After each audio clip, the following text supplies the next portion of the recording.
What's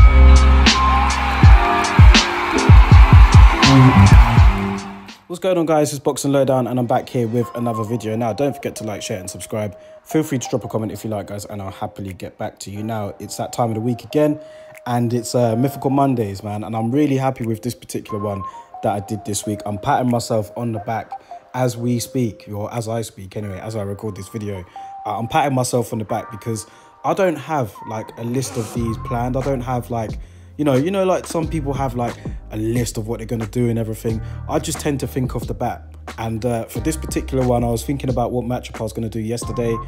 And then this suddenly just came to mind. It clicked. And I just thought, yeah, this would be a fantastic fight if it happened. So let's get straight down to it, man. MARCOS MAIDANA and SHAWN Porter. Who would have won if these two would have met in their primes, man? And what a fight it would have been.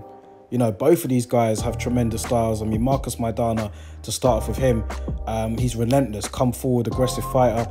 He punches ferociously hard. He's been in some memorable battles over the years, particularly the two against Floyd Mayweather. You know, he gave Floyd Mayweather one of his hardest fights for sure, especially in the first one. And MARCOS MAIDANA, for me, yeah, he was a brute. Do you know what I mean? He came forward.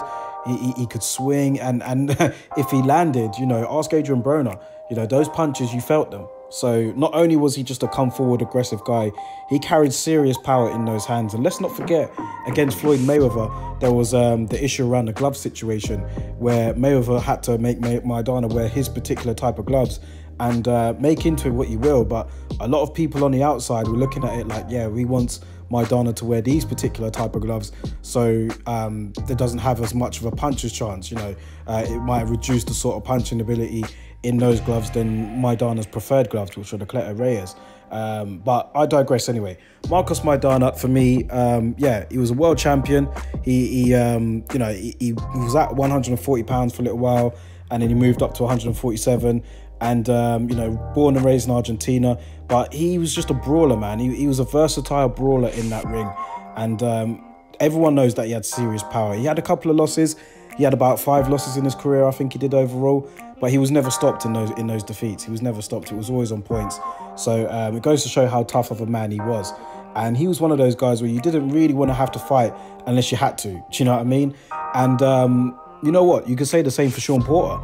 He's one of those guys as well where, you know, you don't really want to fight unless you have to fight him. He was one of those guys, and I'm talking about SHAWN Porter now, that he just makes it a horrible night for everybody. I mean, you know, if you're going in a ring with SHAWN Porter, you're going to have to work. Do you know what I mean? You can't afford to take any seconds off. He's going to make you work. And, you know, he has a tremendous come forward style. He comes forward and, you know, he's aggressive. He applies a lot of pressure and he can drag you into his fight. I mean, he even did it with Errol Spence. Errol Spence at the time was having a real tough fight with SHAWN Porter, man. It was very close on the cards. But, you know, I think the knockdown that Errol Spence scored in round 11 really helped him.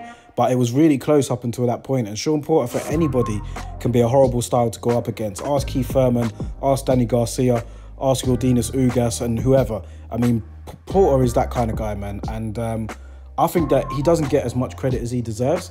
He has been a world champion at welterweight before, but he's one of those guys that we'll look back on when he retired and, you know, look back on admiration because he's willing to fight everybody. I mean, look at his resume, some of the guys that he's fought. He's fought nearly everybody in the welterweight division. He hasn't won them all, but he's fought nearly everybody, and he's one of the only guys out there right now that's calling out Terence Crawford. So SHAWN Porter, for me, yeah, he's a very good fighter, man. Not everybody's a fan of his come forward aggressive style, but, you know, he's a quality fighter. And I'd love to have seen him and MAIDANA in the ring. I mean, that would have been, you just know it would have been an all-out action-packed brawl, that one. Do you know what I mean? Both men wouldn't have taken a backward step.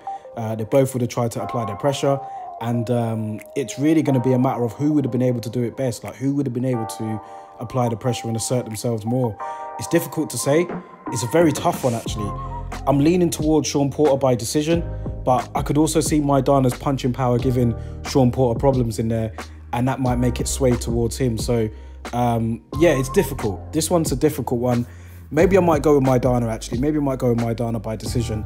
But I think that this is a great fight, man. SHAWN Porter as well, he's never been stopped. Let me just say that. So both of them are able to last the distance. And I think that maybe MAIDANA might have just edged it.